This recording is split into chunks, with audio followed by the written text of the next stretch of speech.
저는 박지우입니다. 35세 사운드 엔지니어였죠. 서울에서 꽤 이름 있는 뮤지션들의 앨범을 믹싱하며 살았습니다.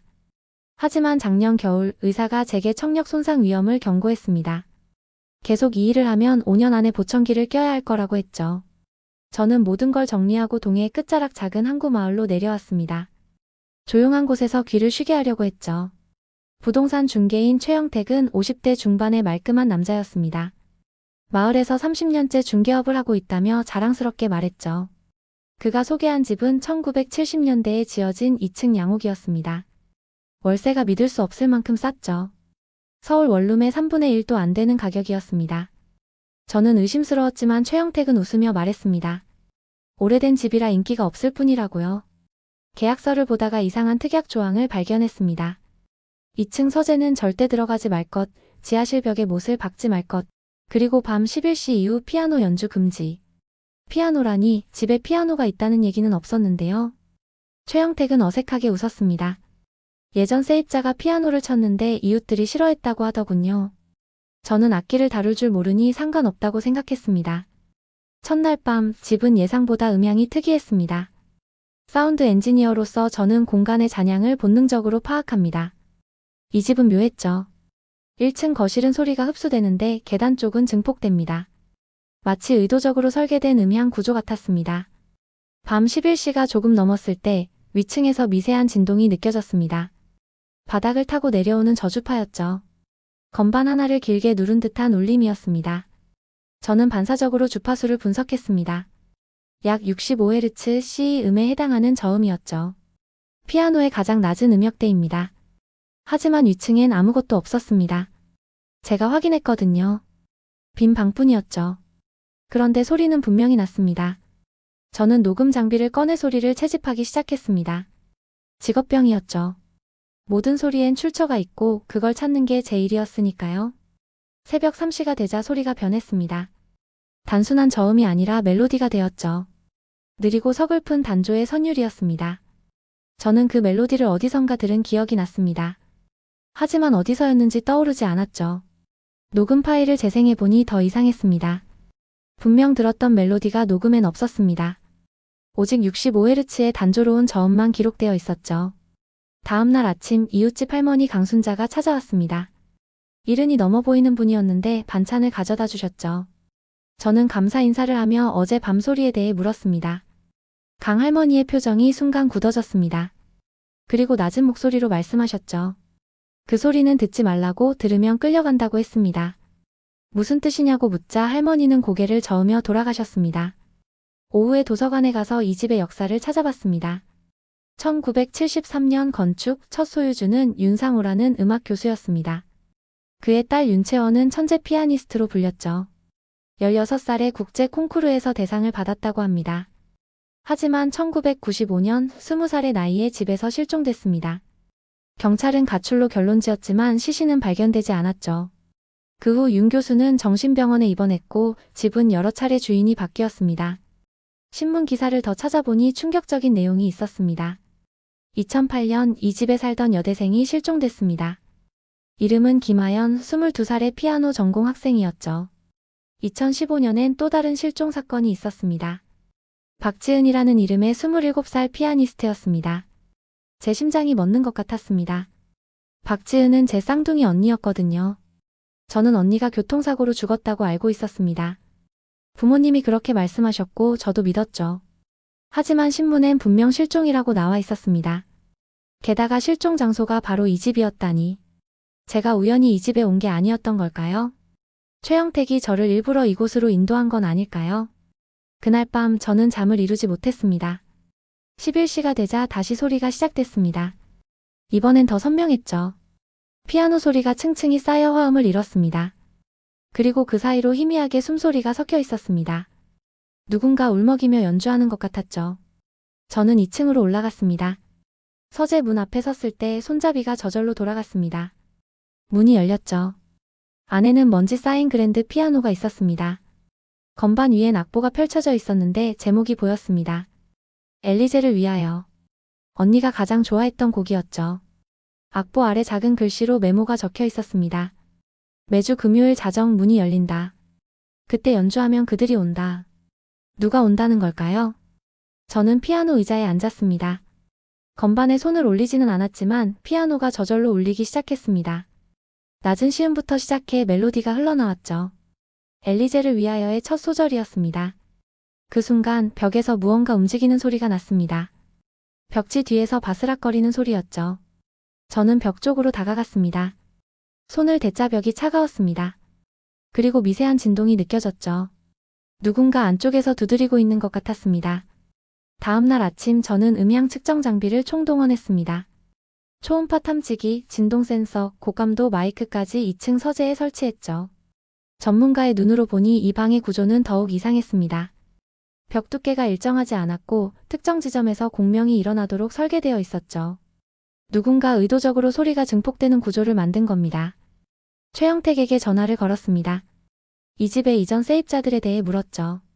그는 망설이다가 대답했습니다. 대부분 음악 관련 직업을 가진 여성들이었다고 했죠. 피아니스트, 성악가, 음악 교사들이었습니다. 그리고 모두 1년을 채우지 못하고 떠났다고 했습니다. 왜 음악하는 사람들만 들어왔냐고 묻자 그는 우연일 뿐이라고 둘러댔습니다. 하지만 목소리에서 불안함이 느껴졌죠. 오후에 강순자 할머니를 다시 찾아갔습니다. 처음엔 문을 열어주지 않으시더니 제가 박지은의 동생이라고 말하자 깜짝 놀라셨습니다. 할머니는 한참을 망설이다가 집 안으로 들어오라고 하셨죠. 그리고 충격적인 이야기를 들려주셨습니다. 2015년 언니가 이 집에 살 때 할머니와 친하게 지냈다고 했습니다. 언니는 매일 밤 피아노 소리를 들었고 그 소리를 녹음하려고 애썼다고 했죠. 할머니는 낡은 카세트 테이프를 하나 꺼내주셨습니다. 언니가 맡긴 거라고 했죠. 혹시 동생이 찾아오면 전해달라고 했다는 겁니다. 저는 떨리는 손으로 테이프를 받았습니다. 라벨에는 언니의 글씨로 이렇게 적혀 있었습니다. 지우에게 절대 금요일 밤엔 연주하지 마. 제 이름이 적혀 있었던 겁니다. 언니는 제가 여기 올 걸 알았던 걸까요? 집에 돌아와 테이프를 재생했습니다. 처음엔 잡음뿐이었습니다. 그러다 언니의 목소리가 들렸죠. 2015년 7월 15일 오늘도 피아노 소리가 들렸다. 벽 속에서 나는 것 같다. 녹음이 안 된다. 왜일까? 그리고 피아노 소리가 이어졌습니다. 하지만 이상했죠. 제가 어젯밤 들은 멜로디와 똑같았습니다. 7년 전 언니가 녹음한 소리와 지금 제가 듣는 소리가 동일했던 겁니다.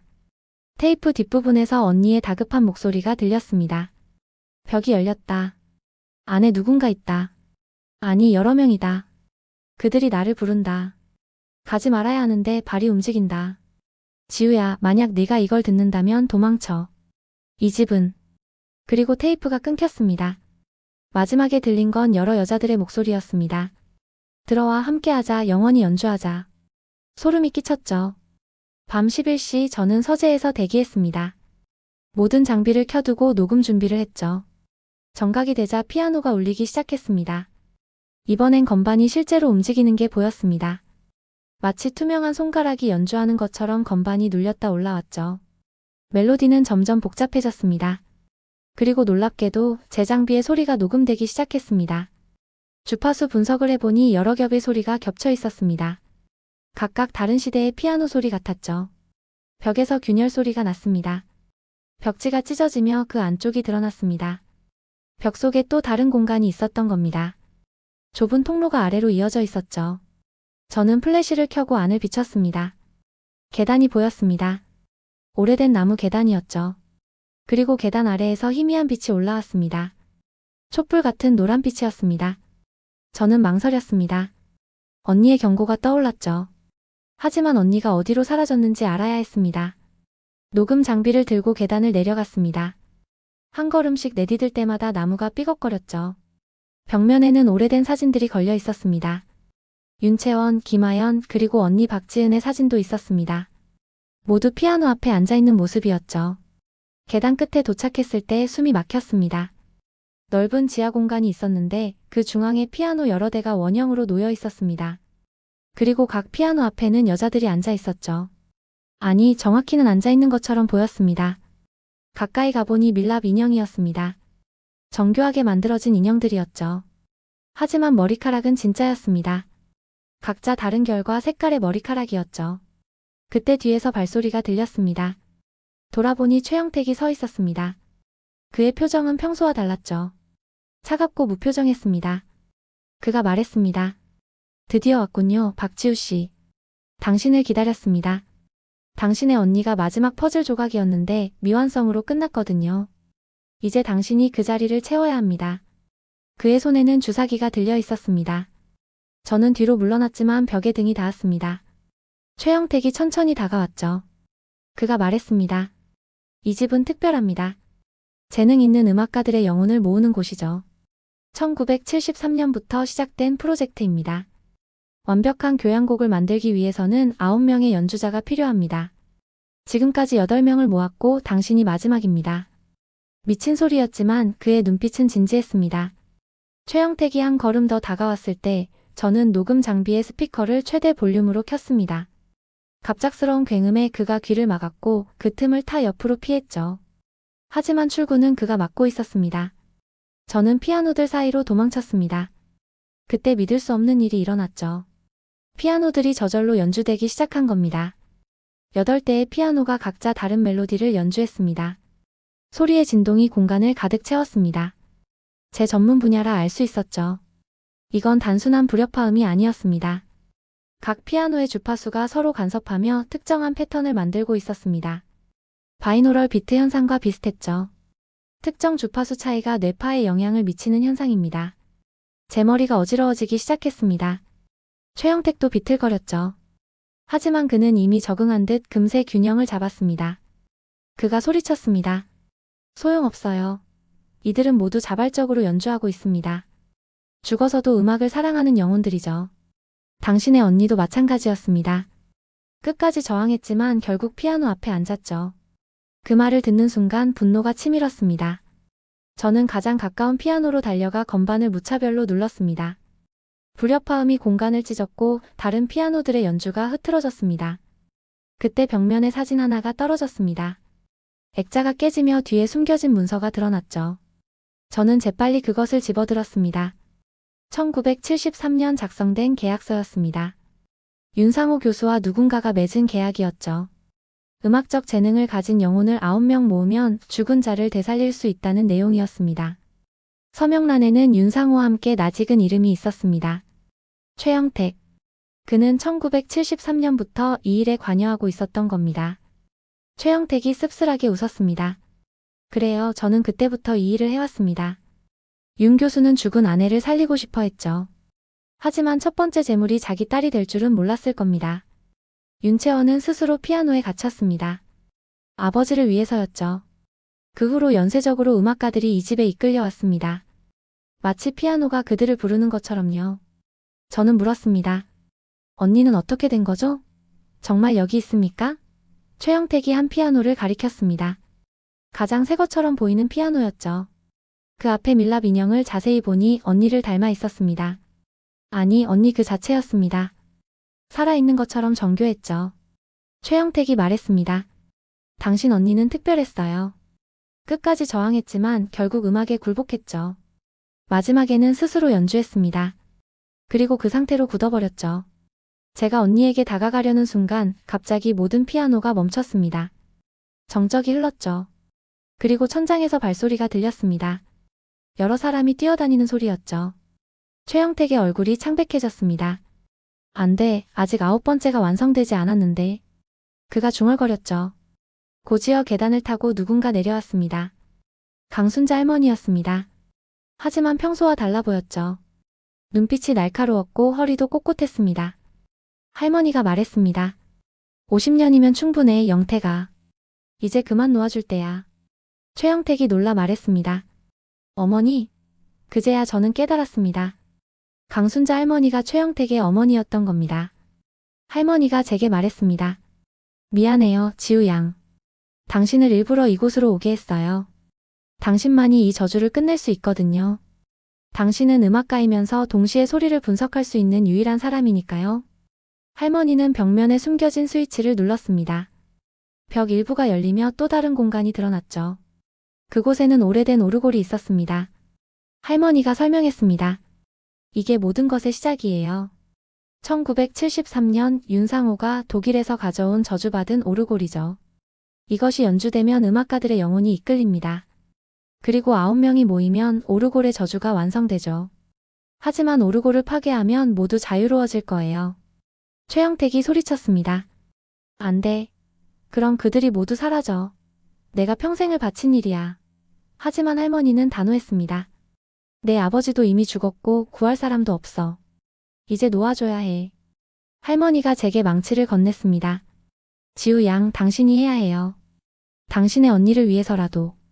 저는 떨리는 손으로 망치를 받았습니다. 그리고 오르골 앞에 섰죠. 오르골은 정교했습니다. 은으로 만들어졌고 표면에는 이상한 문양이 새겨져 있었죠. 가까이 가니 미세한 진동이 느껴졌습니다. 아직도 작동하고 있었던 겁니다. 저는 망치를 높이 들었습니다.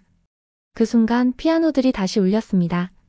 이번엔 하나의 곡을 함께 연주했죠. 엘리제를 위하여였습니다. 언니가 가장 사랑했던 곡이었죠. 눈물이 흘렀습니다. 망치를 내리치려는 순간 제 몸이 굳어졌습니다. 오르골에서 나오는 진동이 제 근육을 마비시킨 거였죠. 최영택이 비웃었습니다. 그렇게 쉽게 부술 수 있을 거라고 생각했나요? 그 오르골은 단순한 물건이 아닙니다. 살아있는 악기죠. 음악가의 영혼을 먹고 자랍니다. 당신도 이미 그것의 영향 아래 있어요. 제 손에서 망치가 떨어졌습니다. 몸이 내 의지와 상관없이 피아노 쪽으로 걸어갔죠. 강순자 할머니가 제 팔을 잡았습니다. 정신 차려요. 소리에 집중하지 말고 거부해요. 하지만 이미 늦었습니다. 제 귀에는 오직 피아노 소리만 들렸죠. 8대의 피아노가 만들어내는 화음이 제 의식을 잠식했습니다. 저는 사운드 엔지니어로서 소리의 구조를 이해했지만 그것이 오히려 독이 됐습니다. 각 음의 주파수와 배음을 느끼면 느낄수록 더 깊이 빠져들었죠. 제가 9번째 피아노 앞에 앉았을 때 언니의 목소리가 들렸습니다. 아니, 정확히는 제 머릿속에서 울렸죠. 지우야, 포기하지 마. 내가 남긴 것을 기억해. 테이프를 다시 들어봐. 처음엔 무슨 말인지 이해할 수 없었습니다. 하지만 갑자기 테이프 내용이 떠올랐죠. 언니가 말했던 것. 녹음이 안 된다고 했던 부분. 그리고 제가 처음 이 집에서 녹음했을 때도 마찬가지였죠. 소리는 들렸지만 녹음되지 않았습니다. 갑자기 깨달았습니다. 이 소리들은 실제 음파가 아니었던 겁니다. 뇌에 직접 작용하는 다른 형태의 파동이었죠. 그래서 기계는 녹음할 수 없었던 겁니다. 하지만 역으로 생각하면 이 파동을 차단할 방법도 있다는 뜻이었습니다. 저는 주머니에서 노이즈 캔슬링 이어폰을 꺼냈습니다. 항상 가지고 다니는 장비였죠. 이것을 끼고 역위상 파동을 생성하면 어떻게 될까요? 이어폰을 끼고 스마트폰 앱으로 역위상 주파수를 생성했습니다. 순간 피아노 소리가 희미해졌습니다. 완전히 사라진 건 아니었지만 영향력이 약해졌죠. 저는 다시 몸을 컨트롤할 수 있게 됐습니다. 재빨리 일어나 오르골로 달려갔습니다. 최영택이 막으려 했지만 강순자 할머니가 그를 붙잡았습니다. 어머니와 아들이 몸싸움을 벌이는 사이 저는 오르골을 들어 올렸습니다. 오르골은 생각보다 무거웠습니다. 그리고 뜨거웠죠. 마치 살아있는 심장처럼 박동했습니다. 저는 그것을 바닥에 내리쳤습니다. 1번, 2번, 3번. 균열이 생기기 시작했습니다. 그때마다 피아노들이 비명처럼 울렸죠. 4번째 내리쳤을 때 오르골이 산산조각 났습니다.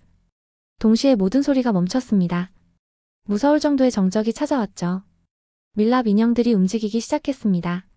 아니, 인형이 아니었습니다. 그들은 살아있었던 겁니다.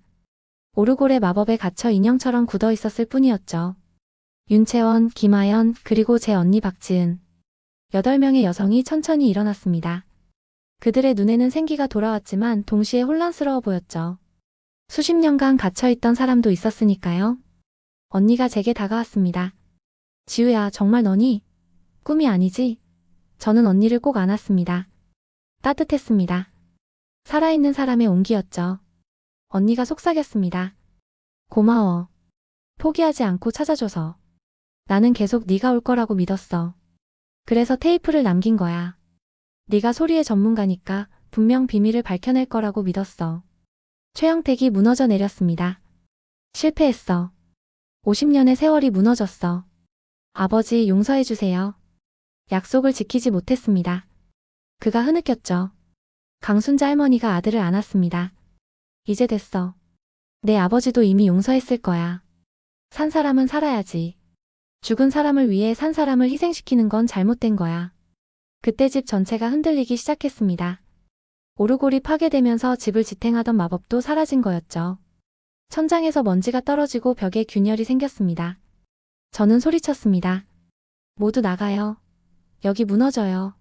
우리는 서둘러 계단을 올라갔습니다. 몇십 년 만에 햇빛을 보는 사람들도 있었죠. 그들은 눈을 가리며 천천히 걸었습니다. 밖으로 나왔을 때 집은 이미 기울어지고 있었습니다. 2층 서재의 창문이 깨지며 피아노가 떨어졌죠. 그 충격으로 집 전체가 무너져 내렸습니다. 먼지구름이 피어올랐고 그 속에서 잠시 피아노 소리가 들렸습니다. 마지막 신음 같았죠. 그리고 완전한 침묵이 찾아왔습니다. 50년간 음악가들을 가둬두던 저주받은 집이 사라진 겁니다. 집이 무너진 자리에는 잔해만 남았습니다. 소방관들과 경찰이 출동했지만 다행히 인명피해는 없었죠. 하지만 설명하기 어려운 상황이었습니다. 실종됐던 8명의 여성이 갑자기 나타난 거니까요. 그것도 실종 당시의 모습 그대로였습니다. 윤채원은 1995년에 20살이었는데 여전히 20살의 모습이었죠. 시간이 멈춰 있었던 겁니다. 경찰 조사가 시작됐습니다. 최영택은 모든 걸 자백했죠. 1973년 아버지와 윤상호 교수가 독일의 한 골동품 상점에서 오르골을 구입했다고 했습니다. 판매자는 그것이 18세기 연금술사의 작품이라고 했죠. 음악가의 재능을 흡수해 영원히 보존한다는 전설이 있었답니다. 윤 교수는 죽은 아내를 되살리기 위해, 최영택의 아버지는 불치병에 걸린 아내를 구하기 위해 그것을 샀던 겁니다. 하지만 오르골은 예상과 다르게 작동했습니다. 죽은 자를 살리는 게 아니라 산 자를 반쯤 죽은 상태로 만들었죠. 첫 희생자는 윤채원이었습니다. 자신의 어머니를 살리기 위해 스스로 오르골의 영혼을 바쳤던 겁니다.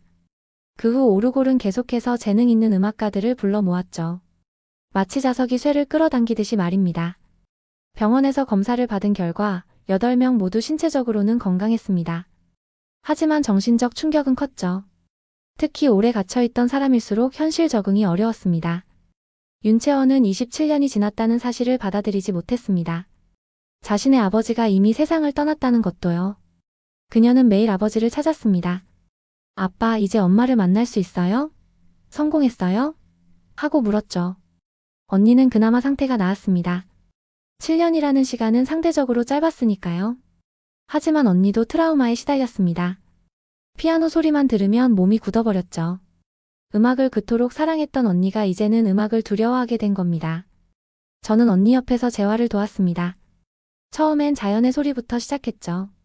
파도 소리, 새 소리, 바람 소리. 그리고 점차 사람의 목소리, 악기 소리로 확대했습니다. 강순자 할머니는 진짜 정체를 밝혔습니다. 본명은 최순자, 최영택의 어머니가 맞았죠. 1973년 불치병 진단을 받았지만 남편이 가져온 오르골 덕분에 목숨을 부지했다고 했습니다. 하지만 그 대가로 다른 사람들의 희생을 지켜봐야 했죠. 오르골의 영향권에서 벗어날 수 없었던 겁니다. 그래서 가명으로 그 집 근처에 살며 감시자 역할을 했던 거였습니다. 최영택은 구속됐습니다. 하지만 그의 죄를 어떻게 규정해야 할지 법조계도 혼란스러워했죠. 감금? 살인 미수? 그것도 아니면 새로운 제목을 만들어야 할까요? 그는 법정에서 이렇게 진술했습니다. 저는 아버지의 유지를 따랐을 뿐입니다. 처음엔 어머니를 살리기 위해서였지만 나중엔 이미 갇힌 사람들을 위해서였습니다. 9명이 모이면 그들이 자유로워질 거라고 믿었습니다. 사건이 언론에 알려지자 큰 파장이 일었습니다. 처음엔 아무도 믿지 않았죠. 시간이 멈춘 사람들이라니, 마법의 오르골이라니 말도 안 되는 이야기였으니까요. 하지만 DNA 검사와 여러 증거가 사실을 뒷받침했습니다. 과학으로 설명할 수 없는 일이 실제로 일어난 겁니다. 학계에서는 이 현상을 연구하기 위해 특별팀을 구성했습니다.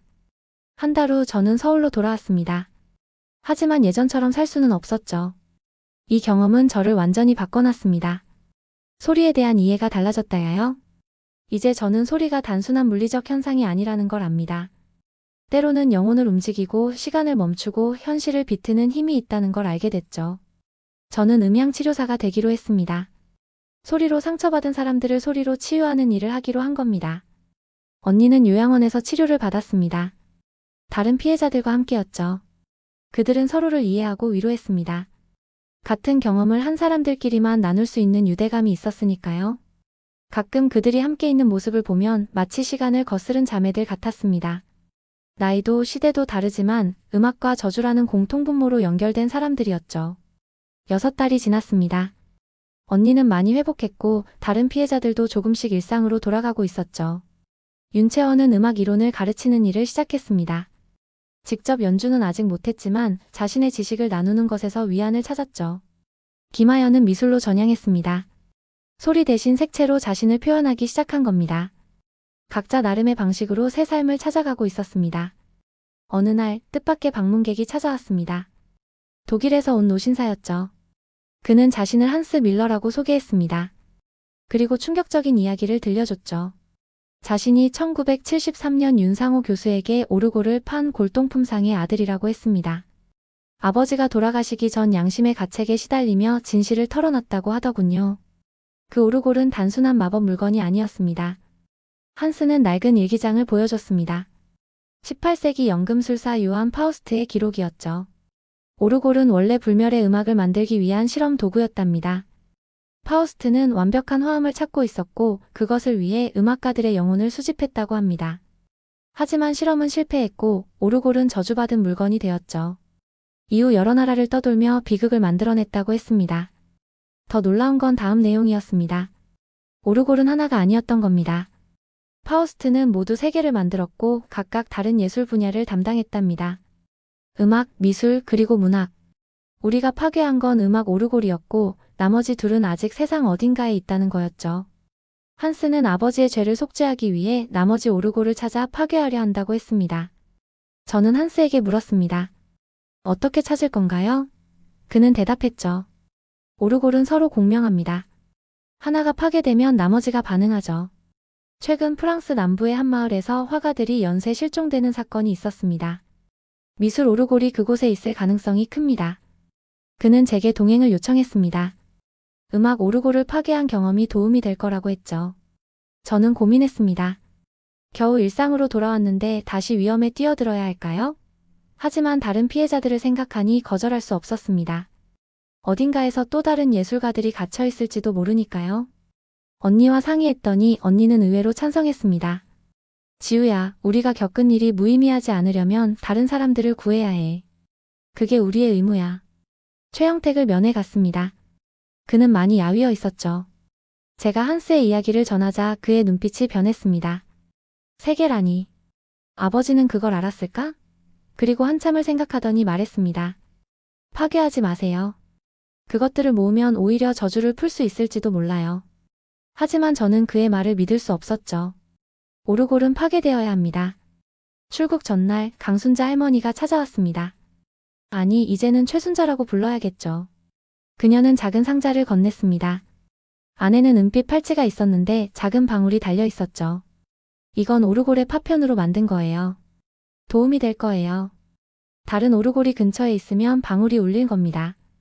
그리고 당신을 보호해 줄 거예요. 저는 팔찌를 받았습니다. 차가운 금속이었지만 이상하게 따뜻한 느낌이 들었죠. 공항에서 한스를 만났습니다. 그는 커다란 가방을 들고 있었는데 안에는 각종 탐지 장비가 들어있었죠. 음파 탐지기, 전자기장 측정기, 그리고 오래된 지도들이었습니다. 그는 진지하게 말했습니다. 이번엔 더 위험할 겁니다. 미술 오르골은 시각적 환상을 만들어낸다고 들었어요. 음악 오르골이 청각을 조종했다면 이번엔 시각을 속일 겁니다. 준비되셨나요? 비행기가 이륙하면서 저는 창밖을 봤습니다. 서울이 점점 작아지고 있었죠. 언니와 다른 피해자들이 떠올랐습니다. 그들을 위해서라도 성공해야 했습니다. 팔찌의 방울이 가볍게 울렸습니다. 마치 격려하는 것처럼 들렸죠. 저는 눈을 감고 프랑스에서 맞닥뜨릴 일을 상상했습니다. 두려웠지만 동시에 사명감이 들었습니다. 이것이 제가 해야 할 일이라는 확신이 들었죠. 프랑스 남부 프로방스 지역의 생폴드방스라는 마을에 도착했습니다. 중세시대부터 예술가들이 모여든 곳이라고 하더군요. 샤갈, 마티스 같은 거장들도 이곳에서 작업했다고 합니다. 하지만 최근 6개월간 젊은 화가 5명이 연쇄적으로 실종됐습니다. 모두 재능 있는 신진 작가들이었죠. 경찰은 단순 실종으로 처리했지만 한스는 미술 오르골의 영향이라고 확신했습니다. 마을은 언덕 위에 있었고 돌로 만든 집들이 미로처럼 이어져 있었습니다. 우리가 묵을 숙소는 마을 중심가의 작은 호텔이었죠. 체크인을 하면서 주인에게 실종 사건에 대해 물었더니 표정이 어두워졌습니다. 모두 샤토 블랑에 다녀온 후 사라졌다고 하더군요. 샤토 블랑은 마을 외곽의 오래된 성이었습니다. 현재는 개인 미술관으로 운영되고 있다고 했죠. 다음 날 아침 우리는 샤토 블랑으로 향했습니다. 가는 길에 팔찌의 방울이 울리기 시작했습니다. 처음엔 미세했지만 성에 가까워질수록 강해졌죠. 한스가 전자기장 측정기를 확인했습니다. 수치가 비정상적으로 높았습니다. 이곳이 맞아요. 미술 오르골이 여기 있습니다. 우리는 신중하게 성문으로 다가갔습니다. 성문 앞에는 젊은 여성이 서 있었습니다. 이름은 마리 디부아, 미술관 큐레이터라고 자신을 소개했죠. 우리가 동양에서 온 미술 연구자라고 거짓말하자 반갑게 맞아주었습니다. 미술관 내부는 놀라울 정도로 아름다웠습니다. 벽마다 그림이 걸려 있었는데 모두 최고 수준의 작품들이었죠. 하지만 이상한 점이 있었습니다. 작가 서명이 없었던 겁니다. 마리가 설명했습니다. 이 작품들은 모두 무명 작가들의 것입니다. 재능은 있지만 세상에 알려지지 않은 예술가들이죠. 저희 미술관은 그런 숨은 보석들을 발굴하는 곳입니다. 저는 그림들을 자세히 봤습니다. 화풍이 모두 달랐지만 묘하게 공통점이 있었죠. 모든 그림에서 같은 형태가 반복됐습니다. 소용돌이 패턴이었는데 마치 최면을 거는 것 같았습니다. 한스가 귓속말로 말했습니다. 저 패턴이 오르골의 문양과 같아요. 그림들이 오르골의 영향을 받은 겁니다. 우리는 계속 둘러보는 척하며 오르골을 찾았습니다. 3층 끝방에 이르자 팔찌의 방울이 격렬하게 울렸습니다. 문은 잠겨 있었지만 문틈으로 희미한 빛이 새어나왔죠. 붉은색과 금색이 섞인 묘한 빛이었습니다. 마리에게 그 방에 대해 물었더니 표정이 굳어졌습니다. 그곳은 관장님의 개인 작업실입니다. 아무도 들어갈 수 없어요. 관장이 누구냐고 묻자 그녀는 대답했습니다. 앙리 보나파르트 백작입니다. 매우 나이가 많으신 분이죠. 150년 전부터 이 성에 살고 계십니다. 150년이라니 그게 가능한가요? 마리는 실수를 깨달은 듯 당황했습니다. 그때 계단 아래에서 발소리가 들렸습니다. 지팡이 소리와 함께 누군가 올라오고 있었죠. 마리가 속삭였습니다. 관장님이에요. 곧 나타난 사람은 믿을 수 없을 만큼 늙어 보였습니다. 주름진 피부, 하얀 머리 하지만 눈빛만은 젊은이처럼 날카로웠죠. 그가 우리를 보더니 미소 지었습니다. 동양에서 온 손님이군요. 음악을 찾는 분들인가요? 아니면 미술을? 한스가 대답하기 전에 제가 먼저 말했습니다. 저희는 진실을 찾아왔습니다. 실종된 화가들이 어디 있습니까? 백작의 미소가 더 깊어졌습니다. 똑똑한 아가씨로군요. 그래요, 그들은 여기 있습니다. 영원히 아름다운 예술 속에 갇혀있죠. 보고 싶으신가요? 그가 3층 방의 문을 열었습니다. 안에서 황금빛이 쏟아져 나왔죠. 방 중앙에는 오르골이 있었습니다. 음악 오르골과 비슷했지만 더 화려했습니다. 표면에는 보석이 박혀 있었고 뚜껑에는 그림이 그려져 있었죠. 계속 변하는 그림이었습니다. 그리고 그 주변으로 5개의 이젤이 놓여 있었는데 각각의 화가들이 서 있었습니다. 아니, 정확히는 그림 속에 갇혀 있었습니다. 캠퍼스와 하나가 된 상태였죠. 백작이 설명했습니다.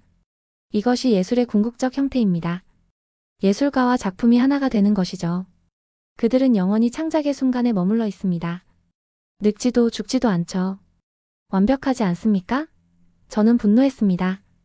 그들의 의지와 상관없이 가둔 거잖아요. 백작이 웃었습니다. 의지? 모든 진정한 예술가는 불멸을 꿈꿉니다. 저는 그 꿈을 이뤄준 것뿐입니다. 백작이 오르골의 태엽을 감기 시작했습니다. 순간 방 안의 공기가 변했죠. 색채가 살아 움직이기 시작했습니다. 벽의 그림들이 캠퍼스를 벗어나 공중에 떠다녔고 현실과 환상의 경계가 무너졌습니다. 제 팔찌에 방울이 미친 듯이 울렸지만 그 소리마저 색깔로 보이기 시작했습니다. 시공 감각이 뒤틀리고 있었죠. 한스가 비명을 질렀습니다.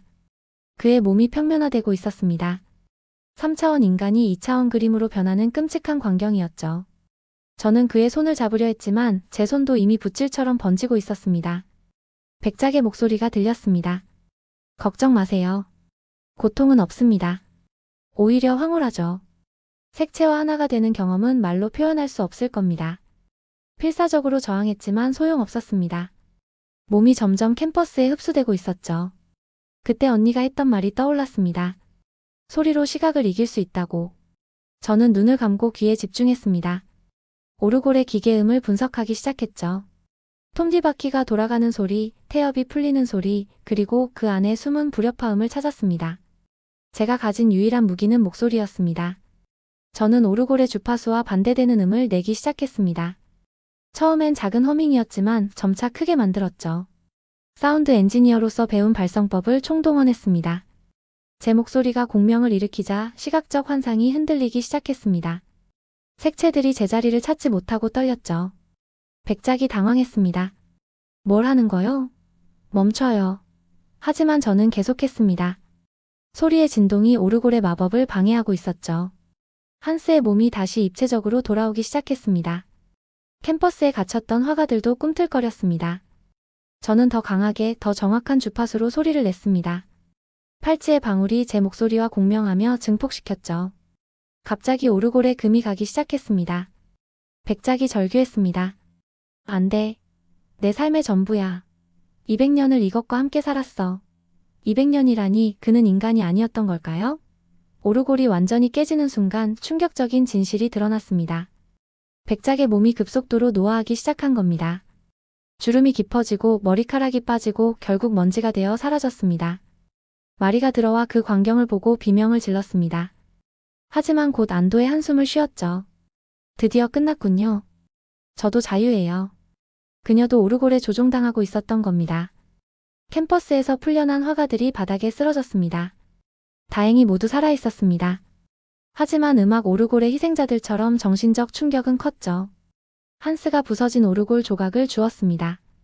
이제 하나 더 남았습니다. 문학 오르골이죠. 어디 있을까요? 마리가 대답했습니다. 백작이 가끔 런던의 친구 이야기를 했어요. 역시 오래 산 사람이라고 했죠. 아마 그 사람이 문학 오르골을 가지고 있을 겁니다. 이름은 제임스 모리어티라고 했던 것 같아요. 경찰이 도착했고 우리는 사실대로 진술했습니다. 물론 아무도 믿지 않았죠. 하지만 증거는 명백했습니다. 실종된 화가들이 돌아왔고 백작은 사라졌으며 미술관에는 수백 점의 서명 없는 그림만 남았습니다. 결국 사건은 미제로 남았지만 중요한 건 피해자들이 구출됐다는 사실이었죠.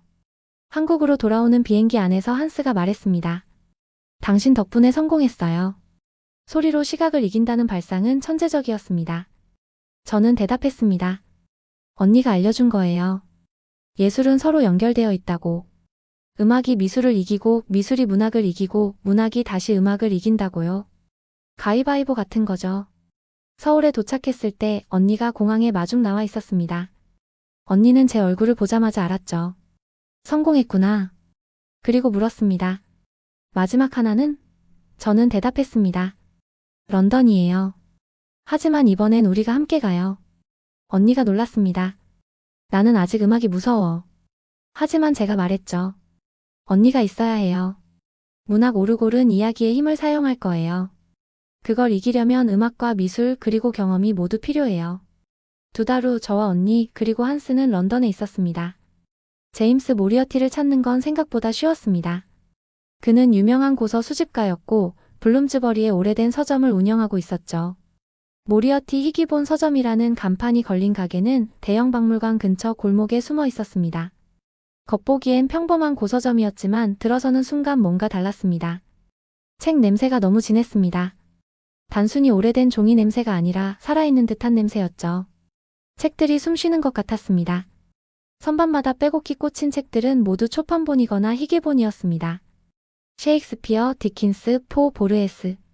문학사에 이름을 남긴 작가들의 작품이 다 있었죠. 하지만 이상하게도 먼지 하나 없이 깨끗했습니다. 카운터 뒤에 앉은 남자가 우리를 맞았습니다. 백발의 수트를 입은 노신사였죠. 제임스 모리어티였습니다. 그는 우리를 보자마자 알아봤습니다. 음악과 미술의 수호자들이 오셨군요. 기다리고 있었습니다. 그의 목소리는 부드러웠지만 뭔가 최면을 거는 듯한 리듬이 있었죠.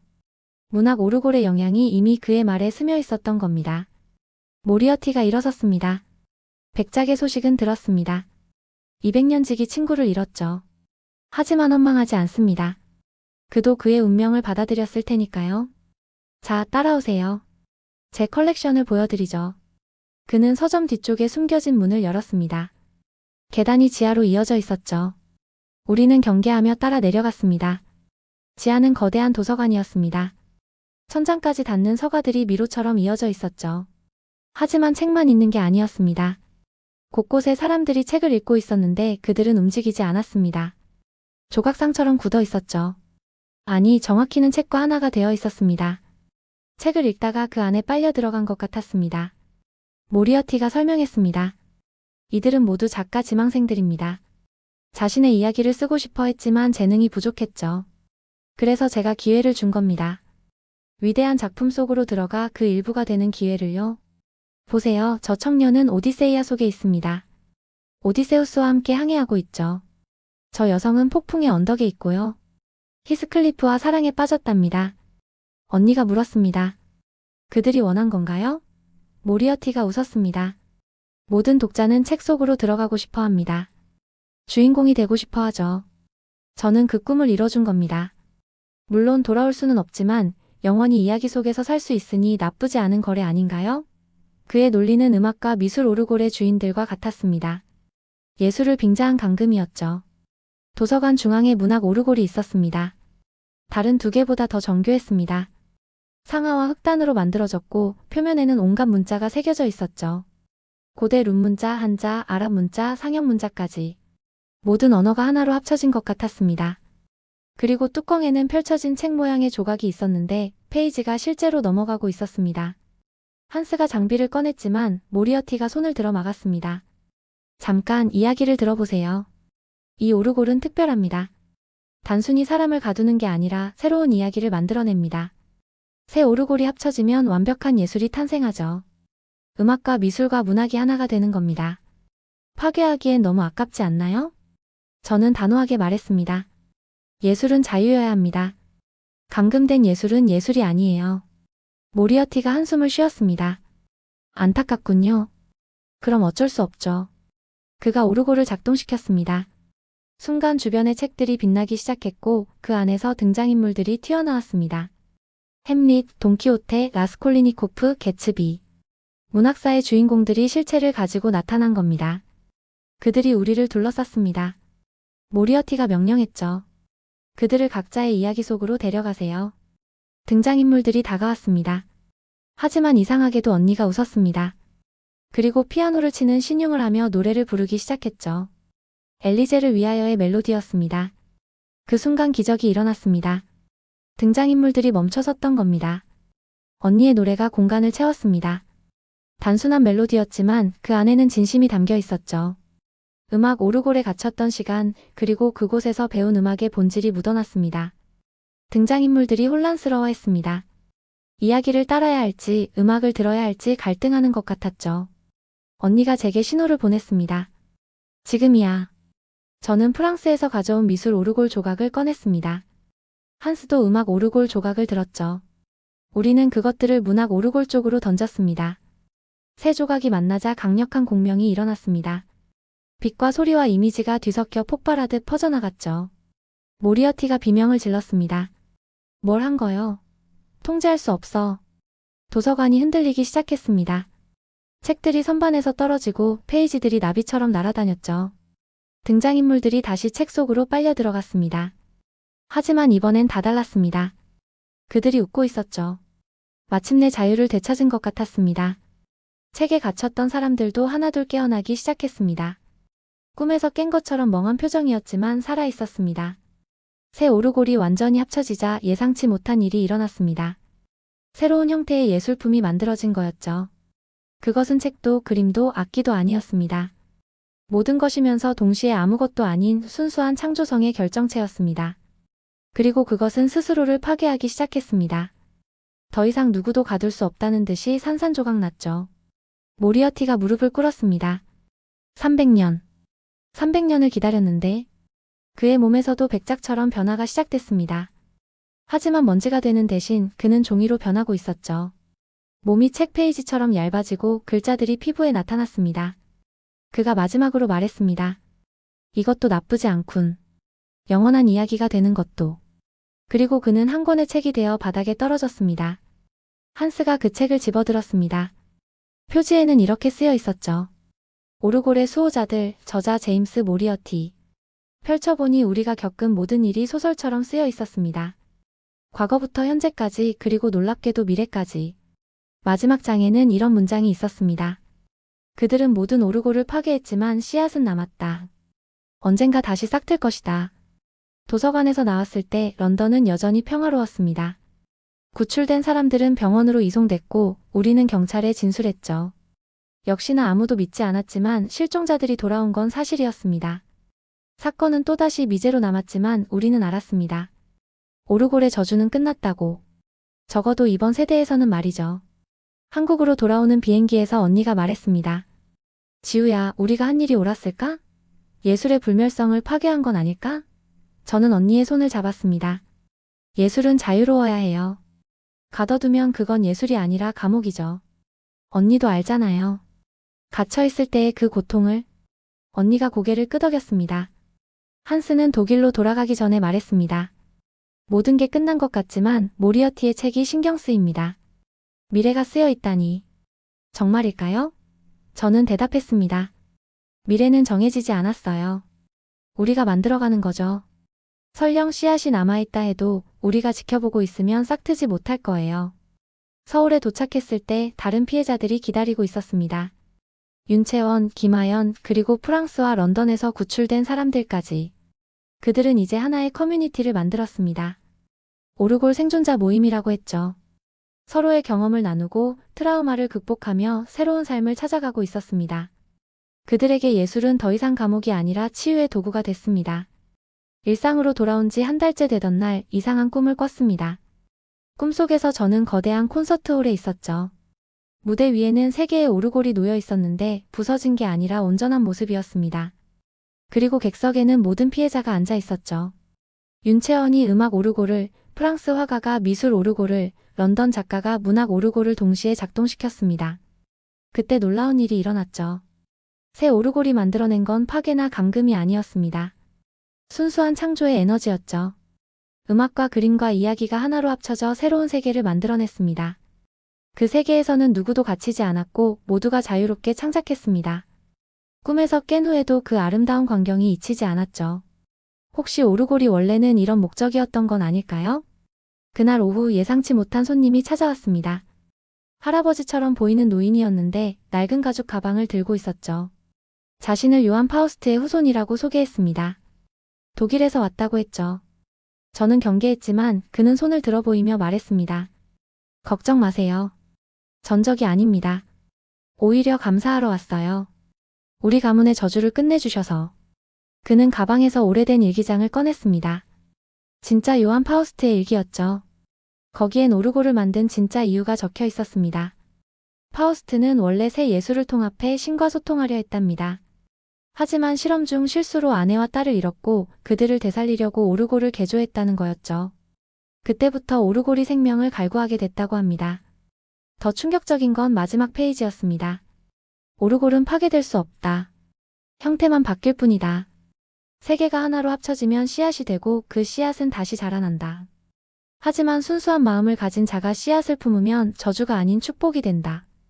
제 손목을 보니 팔찌가 빛나고 있었습니다. 강순자 할머니가 준 팔찌, 오르골 파편으로 만든 그것이 반응하고 있었던 거죠. 파우스트의 후손이 말했습니다. 당신이 씨앗을 품고 있어요. 하지만 걱정 마세요. 당신의 마음은 순수하니까 저주로 변하지 않을 겁니다. 오히려 치유의 도구가 될 수 있어요. 제가 도와드릴게요. 그는 작은 상자를 건넸습니다. 안에는 수정처럼 투명한 구슬이 있었죠. 이걸 팔찌와 함께 지니면 씨앗을 통제할 수 있을 거예요. 언니와 상의한 끝에 우리는 새로운 프로젝트를 시작하기로 했습니다. 오르골 피해자들을 위한 예술치유센터를 만드는 거였죠. 음악치료, 미술치료, 문학치료를 통합한 프로그램을 운영하기로 했습니다. 파우스트의 후손도 동참했고 한스도 독일에서 후원을 약속했습니다. 저주받은 오르골의 유산을 축복으로 바꾸는 작업이었죠. 센터 개관일 놀라운 일이 일어났습니다. 팔찌와 수정이 공명하며 작은 홀로그램을 만들어낸 거였죠. 3개의 작은 오르골이 공중에 떠서 천천히 돌았습니다. 하지만 이번엔 달랐습니다. 사람을 가두는 게 아니라 트라우마를 빨아들이고 있었죠. 피해자들의 고통이 조금씩 옅어지는 게 보였습니다. 윤채원이 27년 만에 처음으로 피아노를 쳤습니다. 떨리는 손가락이었지만 아름다운 멜로디였죠. 프랑스 화가들이 다시 붓을 들었고 런던 작가들이 펜을 잡았습니다. 모두가 자신의 예술을 되찾아가고 있었습니다. 이번엔 자유롭게, 기쁘게, 자발적으로 말이죠. 저는 그 모습을 보며 생각했습니다. 이게 진짜 예술의 힘이라고. 최영택도 가끔 면회를 왔습니다. 그는 많이 변했죠. 참회하는 마음으로 피해자들을 돕고 싶다고 했습니다. 처음엔 모두가 거부했지만 시간이 지나자 조금씩 받아들였습니다. 그도 결국은 아버지의 광기에 희생된 피해자였으니까요. 용서는 쉽지 않았지만 불가능하지도 않았습니다. 강순자 할머니는 센터의 상담사가 됐습니다. 오르골과 함께한 50년의 세월이 이제는 다른 사람을 돕는 지혜가 된 거죠. 그녀는 말했습니다. 저주도 시간이 지나면 약이 될 수 있어요. 중요한 건 어떻게 사용하느냐죠. 우리는 과거를 바꿀 순 없지만 그것으로 미래를 만들 수는 있으니까요. 예술치유센터는 점점 유명해졌습니다. 오르골 피해자뿐 아니라 다양한 트라우마를 가진 사람들이 찾아왔죠. 우리는 3가지 예술을 융합한 독특한 프로그램을 운영했습니다. 월요일은 음악으로 마음을 열고 수요일은 그림으로 감정을 표현하고 금요일은 글로 이야기를 풀어내는 시기였죠. 놀랍게도 효과는 기대 이상이었습니다. 어느 날 10살짜리 소녀가 어머니와 함께 찾아왔습니다. 소녀는 피아노 신동이었지만 선생님의 가혹한 훈련으로 연주 공포증이 생겼다고 했죠. 피아노만 보면 손이 떨리고 숨이 막힌다고 했습니다. 언니가 그 아이를 맡았습니다. 언니는 자신의 경험을 바탕으로 아이의 마음을 이해할 수 있었으니까요. 언니는 피아노를 강요하지 않았습니다. 대신 소리놀이부터 시작했죠. 물컵으로 음계를 만들고 종이로 악기를 접고 몸으로 리듬을 표현했습니다. 아이는 점점 음악이 공포가 아니라 놀이라는 걸 깨달았죠. 한 달 후 아이는 스스로 피아노 앞에 앉았습니다. 떨림은 있었지만 이번엔 기대감이 섞여 있었죠. 팔찌의 홀로그램 오르골들은 계속 진화했습니다. 이제는 사람들의 감정을 색깔로 보여주기도 했죠. 빨간색은 분노, 파란색은 슬픔, 노란색은 기쁨. 치료 세션 중에 이 색깔들이 변하는 걸 보는 건 신기한 경험이었습니다. 어두운 색이 점점 밝아지는 과정이 시각적으로 보이니 환자들도 자신의 변화를 실감할 수 있었죠. 파우스트의 후손인 프리드리히는 매달 독일에서 와서 오르골의 역사를 강의했습니다. 그는 말했죠. 예술은 원래 인간을 자유롭게 하기 위한 거였습니다. 하지만 욕심이 그것을 감옥으로 만들었죠. 이제 우리는 다시 예술을 해방시키고 있습니다. 그의 강의를 들으며 많은 사람이 예술의 본질에 대해 다시 생각하게 됐습니다. 3개월 후 놀라운 소식이 들려왔습니다. 프랑스 생폴드방스의 샤토 블랑이 우리 센터의 유럽 지부가 되고 싶다고 제안한 거였죠. 마리 뒤부아가 직접 연락했습니다. 백작이 사라진 후 미술관을 어떻게 운영할지 고민했는데 치유 공간으로 만들고 싶다고 했죠. 우리는 흔쾌히 승낙했습니다. 저주의 공간을 축복의 공간으로 바꾸는 건 의미 있는 일이었으니까요. 런던의 모리어티 서점도 비슷한 변화를 겪었습니다. 새 주인이 된 사람은 책에 갇혔다가 풀려난 작가 중 한 명이었죠. 그는 서점을 독서치료센터로 바꿨습니다. 책을 통해 마음을 치유하는 프로그램을 운영하기 시작한 겁니다. 이렇게 세 나라에 걸쳐 예술치유 네트워크가 만들어졌습니다. 최영택의 재판이 끝났습니다. 징역 10년을 선고받았지만 피해자들의 탄원으로 5년으로 감형됐죠. 그가 진심으로 뉘우치고 있다는 걸 모두가 알았으니까요. 재판장에서 그는 울며 사과했습니다. 저는 예술을 사랑한다고 믿었지만 사실은 소유하려 했을 뿐이었습니다. 진정한 사랑은 자유롭게 하는 거란 걸 이제야 깨달았습니다. 센터 개관 6개월 기념 공연이 열렸습니다. 모든 피해자가 참여하는 합동 공연이었죠. 음악, 미술, 문학이 하나로 어우러진 종합예술 퍼포먼스였습니다. 언니가 피아노를 치고 프랑스 화가들이 실시간으로 그림을 그리고 런던 작가들이 즉흥시를 낭송했습니다. 관객들은 감동의 눈물을 흘렸죠.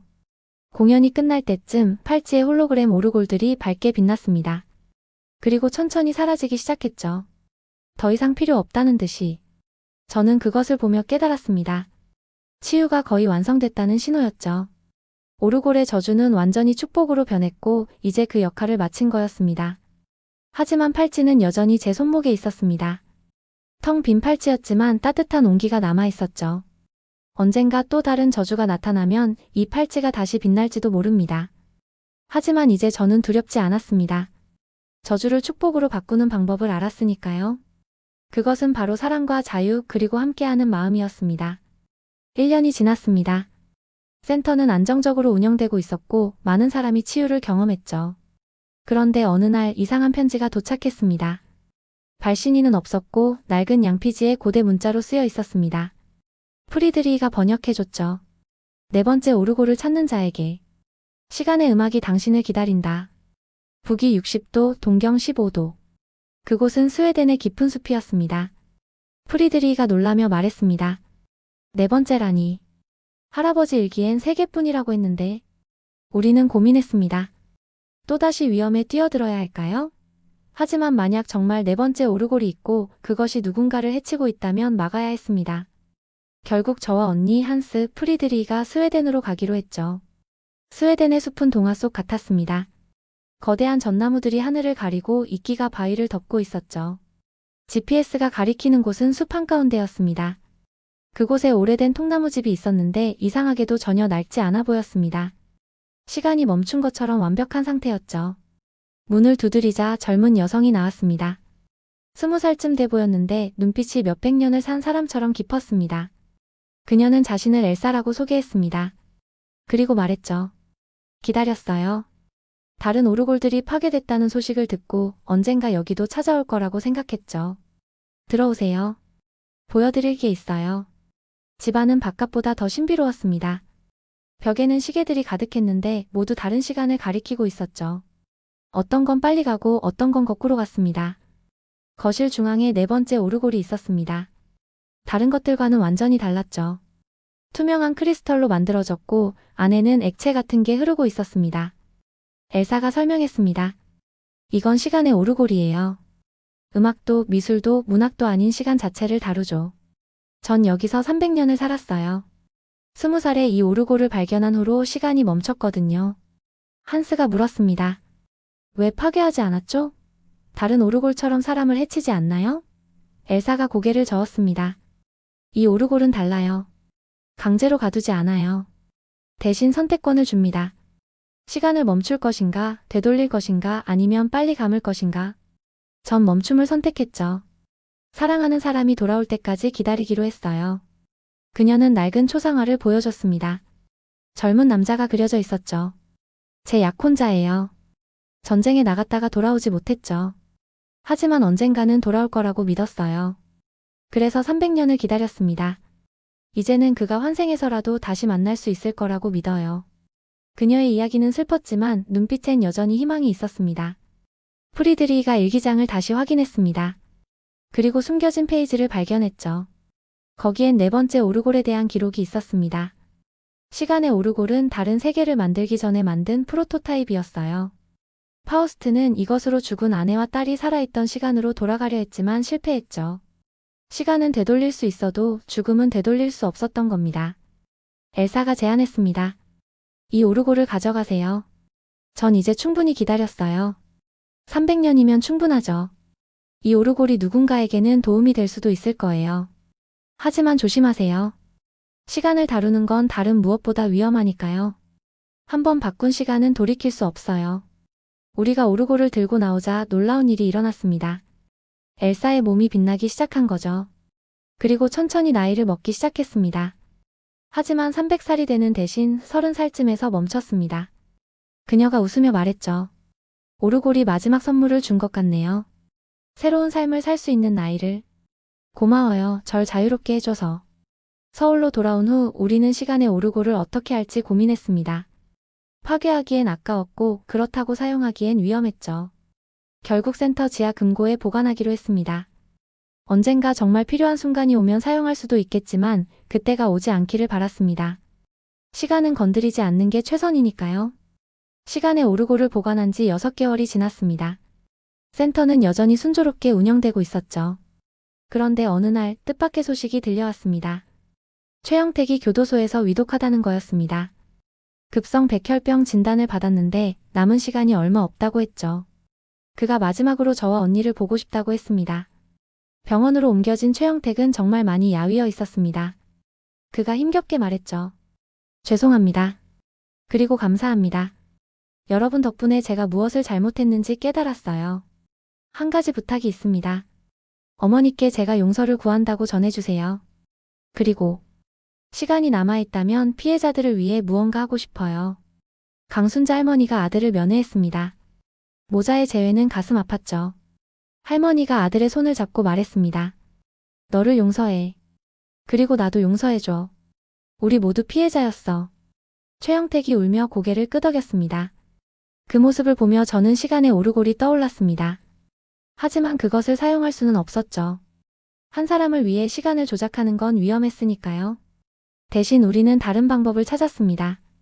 최영택이 병상에서라도 할 수 있는 일을 만든 거죠. 그는 자신의 경험을 책으로 쓰기 시작했습니다. 오르골의 유혹과 타락 그리고 구원의 이야기였죠. 피해자들에게 수익금을 전달하겠다고 했습니다. 글을 쓰는 동안 그의 눈빛엔 생기가 돌았습니다. 속죄의 기회를 얻은 것에 감사해야 하는 것 같았죠. 한 달 후 최영택은 세상을 떠났습니다. 마지막까지 글을 썼고 원고를 완성했죠. 제목은 오르골의 저주 그리고 용서였습니다. 책은 출간되자마자 화제가 됐습니다. 판타지로 생각하는 사람도 있었지만 진실을 아는 우리에겐 귀중한 기록이었죠. 수익금은 약속대로 피해자 지원 기금으로 사용됐습니다. 장례식엔 놀랍게도 많은 사람이 왔습니다. 피해자들도 대부분 참석했죠. 증오보다는 연민의 마음으로 글을 보내주고 싶었던 것 같습니다. 윤채원이 조용히 피아노로 진홍곡을 연주했습니다. 그녀가 말했죠. 이제 정말 끝이네요. 증오의 사슬이 끊어졌어요. 용서가 우리를 자유롭게 했어요. 그로부터 1년 후 놀라운 일이 일어났습니다. 엘사가 한국을 방문한 거였죠. 그녀는 많이 변해 있었습니다. 현대 생활에 적응하며 새로운 삶을 살고 있었죠. 그리고 더 놀라운 건 그녀 옆에 젊은 남자가 있었다는 겁니다. 그녀가 소개했습니다. 이 사람은 에릭이에요.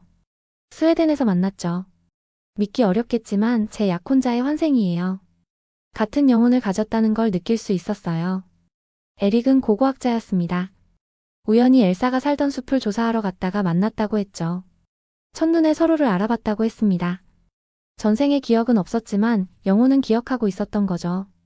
엘사가 300년을 기다린 보람이 있었던 겁니다. 그들의 이야기는 우리에게 희망을 줬습니다. 시간이 걸리더라도 진정한 사랑은 다시 만날 수 있다는 희망을요. 프리드리히가 마지막 연구 결과를 발표했습니다. 4개의 오르골은 사실 인간의 4가지 욕망을 상징한다고 했죠. 음악은 불멸, 미술은 완벽, 문학은 전지전능, 시간은 영원을 추구했던 겁니다. 하지만 이 욕망들이 왜곡되면서 저주가 됐죠. 진정한 예술은 이런 욕망을 초월할 때 탄생한다고 그는 결론지었습니다. 센터는 이제 국제적인 네트워크가 됐습니다. 서울, 파리, 런던, 그리고 스톡홀름까지 각 도시에서 예술 치유 프로그램이 운영되고 있었죠. 오르골의 저주로 시작된 비극이 이제는 전 세계 사람들을 치유하는 축복이 된 겁니다. 우리는 매년 한 번씩 모여 경험을 공유하고 새로운 치유법을 개발했습니다. 저는 여전히 팔찌를 차고 있었습니다. 이제는 아무 반응이 없었지만 부적처럼 지니고 있었죠. 가끔 팔찌를 보면 지난 일들이 꿈처럼 느껴졌습니다. 하지만 그것은 분명 현실이었고 우리는 그것을 극복했습니다. 그리고 그 과정에서 많은 것을 배웠죠. 예술의 본질, 자유의 가치, 그리고 용서의 힘을요. 5년이 흘렀습니다. 저는 이제 40이 됐고 언니는 결혼해서 아이를 낳았죠. 아이 이름은 희망이었습니다. 언니는 아이에게 피아노를 가르쳤는데 강요하지 않고 놀이처럼 했습니다. 아이는 음악을 순수하게 즐겼죠. 때로는 희망이가 연주하는 걸 보면서 이것이 진짜 예술이구나 싶었습니다. 누구의 강요도 없이 순수한 기쁨으로 만들어내는 소리 말이죠. 어느 날 한스로부터 편지가 왔습니다. 그는 독일에서 오르골 박물관을 열었다고 했죠. 파괴된 오르골들의 파편과 기록을 모아 전시하고 그 역사와 교훈을 전하는 곳이었습니다. 사람들이 과거의 실수를 기억하고 같은 비극을 반복하지 않도록 하기 위해서라고 했습니다. 한스는 저와 언니를 개관식에 초대했고 우리는 독일로 날아갔습니다. 박물관은 웅장했습니다. 중세 건물을 개조해서 만들었는데 입구에는 우리가 파괴한 4개의 오르골 조각들이 전시돼 있었죠. 각 오르골 옆에는 피해자들의 이야기가 적혀 있었습니다. 윤채원, 클레어, 베아트리스, 엘사. 그들의 고통과 해방의 이야기였죠. 사람들은 숙연한 표정으로 전시물을 봤습니다. 개관식에서 한스가 연설했습니다. 예술은 인간을 자유롭게 해야 하는데 욕심과 집착이 예술을 저주로 만들었다고 했죠. 우리는 이 교훈을 기억해야 한다고, 그래서 예술을 진정으로 사랑하는 법을 배워야 한다고 말했습니다. 연설 후 박수가 터져나왔죠. 저도 눈물을 흘렸습니다. 긴 여정이 이렇게 의미 있는 결실을 맺었다는 게 감격스러웠거든요. 박물관 한쪽에는 특별 전시실이 있었습니다. 살아남은 사람들의 이야기를 담은 곳이었죠. 언니와 저, 프리드리히, 한스, 그리고 6명의 피해자들. 우리 모두의 사진과 인터뷰가 전시돼 있었습니다. 그중 엘사와 에릭의 이야기는 특히 감동적이었습니다. 300년의 기다림 끝에 재회한 영혼의 사랑이라니 동화 같았죠. 개관식 후 파티가 열렸습니다. 거기서 놀라운 사람들을 만났죠. 전 세계에서 온 음악학자, 심리학자, 역사학자들이었습니다. 그들은 오르골 사건을 학술적으로 연구하고 있었어요. 예술과 광기, 욕망과 저주에 대한 연구였죠. 저는 그들과 이야기하며 우리 경험이 얼마나 귀중한 자료인지 깨달았습니다. 한 심리학자가 말했습니다. 오르골에 갇힌 사람들은 사실 자기 욕망에 갇힌 거라고요. 오르골은 그 욕망을 증폭시켜 파멸로 이끌었을 뿐이라고 했죠. 진정한 해방은 욕망을 내려놓는 데서 시작된다는 겁니다. 저는 고개를 끄덕였습니다. 윤채원도, 클레어도, 베아트리스도, 엘사도 모두 자신의 욕망을 극복했을 때 비로소 자유로워졌으니까요. 독일에서 돌아온 후 저는 센터에서 새로운 프로그램을 시작했습니다. 예술가들을 위한 멘탈 헬스 프로그램이었죠. 많은 예술가들이 완벽주의와 인정 욕구로 고통받고 있었습니다. 그들을 돕고 싶었어요. 프로그램은 큰 호응을 얻었습니다. 참가자들은 자신의 내면을 탐구하고 진정한 예술의 의미를 찾아갔죠. 어느 날 젊은 피아니스트가 센터를 찾아왔습니다. 20대 초반의 여성이었는데 콩쿠르 압박으로 번아웃을 겪고 있었죠. 저는 그녀와 오래 이야기했습니다. 왜 피아노를 치는지, 누구를 위해 치는지 물었어요. 그녀는 울면서 대답했습니다. 부모님의 기대 때문이라고, 자신은 정작 음악이 즐겁지 않다고 했죠. 저는 그녀에게 언니의 이야기를 들려줬습니다. 윤채원이 어떻게 오르골에 갇혔고 어떻게 해방됐는지 말이죠. 진정한 예술은 다른 사람을 위한 게 아니라 자신의 영혼을 표현하는 거라고 했습니다. 그녀는 눈을 반짝이며 들었어요. 그리고 말했습니다. 다시 시작하고 싶다고, 이번엔 자신을 위해 음악을 하고 싶다고요. 6개월 후 그 피아니스트가 센터에서 리사이트를 열었습니다. 곡목은 자유롭게 선택했고 연주도 자유로웠죠. 기교를 뽐내기보다는 감정을 전달하는 데 집중했습니다. 청중들은 그녀의 연주에 감동했어요. 저도 울었습니다. 한 영혼이 진정으로 자유로워지는 걸 봤으니까요. 팔찌는 여전히 제 손목에 있었습니다. 이제는 완전히 무반응이었지만 저는 계속 차고 다녔어요. 지난 여정을 기억하기 위해서였죠. 가끔 팔찌를 보면 모든 게 꿈처럼 느껴졌습니다.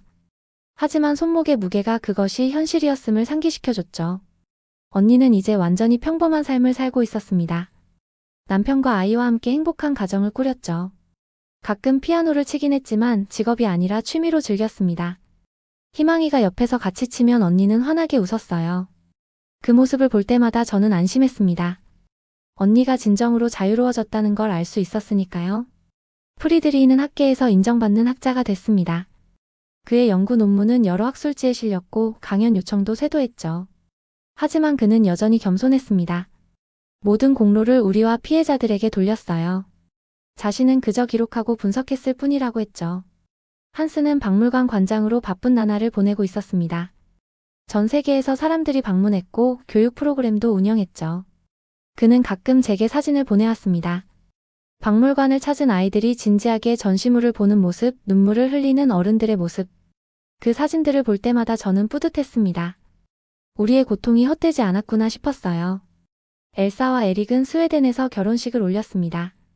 우리 모두 초대를 받았죠. 결혼식은 300년 전 엘사가 살던 숲에서 열렸습니다. 나무들이 축복하듯 바람에 흔들렸고 새들이 노래했어요. 엘사는 순백의 드레스를 입고 눈물을 흘렸습니다. 300년을 기다린 보람이 있다고, 이제 정말 행복하다고 했죠. 결혼식 후 피로연에서 엘사가 저에게 말했습니다. 저를 만나지 못했다면 아직도 숲에 갇혀 있었을 거라고 고맙다고요. 저는 고개를 저었습니다. 엘사 자신이 용기를 낸 거라고, 제가 한 건 아무것도 없다고 했죠. 하지만 엘사는 웃으며 말했습니다. 때로는 누군가의 손을 잡아주는 것만으로도 충분하다고요. 센터는 계속 성장했습니다. 이제는 한국뿐 아니라 전 세계에 지부가 생겼어요. 파리, 런던, 스톡홀름, 뉴욕, 도쿄까지. 각 지부에서 예술 치유 프로그램이 운영됐고 수많은 사람들이 도움을 받았죠. 오르골의 저주로 시작된 비극이 이제는 전 세계적인 치유 운동이 된 겁니다. 어느 봄날 저는 항구마을 그 집을 다시 찾았습니다. 이제는 기념관이 돼 있었죠. 윤채원을 비롯한 피해자들을 추모하는 공간이었습니다. 저는 2층 서재에 올라갔어요. 그곳에 작은 피아노가 놓여 있었습니다. 저는 앉아서 간단한 멜로디를 쳤죠. 서툴렀지만 마음을 담아 쳤습니다. 연주가 끝나자 박수 소리가 들렸습니다. 돌아보니 한 무리의 방문객들이 있었어요. 그들은 제게 다가와 악수를 청했습니다. 오르골 사건을 알고 있다고 용감했다고 칭찬해줬죠. 저는 겸연쩍게 웃었습니다. 용감한 게 아니라 그저 해야 할 일을 했을 뿐이라고 했어요. 집을 나서며 바다를 바라봤습니다. 파도가 잔잔하게 밀려왔다 갔다 했죠. 그 리듬이 음악 같았습니다. 자연의 음악, 강요받지 않은 순수한 선율. 저는 그 소리를 듣고 있었습니다. 그리고 생각했죠. 이것이 바로 진정한 예술이구나. 자유로운 영혼이 만들어내는 소리구나. 팔찌를 벗어 주머니에 넣었습니다. 더 이상 필요 없었거든요. 저는 이제 자유로웠습니다. 과거의 저주에서, 두려움에서, 모든 것에서 자유로웠죠. 그리고 그 자유를 다른 사람들과 나누고 싶었습니다. 마을을 떠나며 마지막으로 한 번 뒤를 돌아봤습니다. 그 집은 여전히 거기 서 있었어요. 하지만 이제는 두렵지 않았습니다. 오히려 감사했죠. 그 집이 제게 가르쳐준 것들, 용기와 자유와 사랑의 의미를 말이에요. 차를 타고 서울로 돌아가는 길 라디오에서 피아노 곡이 흘러나왔습니다. 쇼팽의 녹턴이었죠. 아름다운 선율이 차 안을 가득 채웠습니다. 저는 눈을 감고 음악에 몸을 맡겼어요. 그리고 생각했습니다. 이 음악이 영원하길, 자유로운 영혼들의 선율이 세상에 계속 울려 퍼지길. 이야기는 여기서 끝입니다. 하지만 진짜 이야기는 지금도 계속되고 있죠. 센터에서, 박물관에서, 그리고 자유를 찾은 모든 영혼들의 삶에서. 오르골의 저주는 끝났지만 그것이 남긴 교훈은 영원히 우리와 함께 할 겁니다. 저는 박지우, 35살의 전직 사운드 엔지니어였습니다. 이제는 예술 치유사이자 자유로운 영혼입니다. 그리고 이 이야기를 듣는 여러분께 말하고 싶습니다. 어떤 저주에도 굴하지 마세요. 자신의 영혼을 믿으세요. 그리고 진정한 자유를 찾으세요. 그것이 제가 이긴 여정에서 배운 가장 소중한 교훈입니다.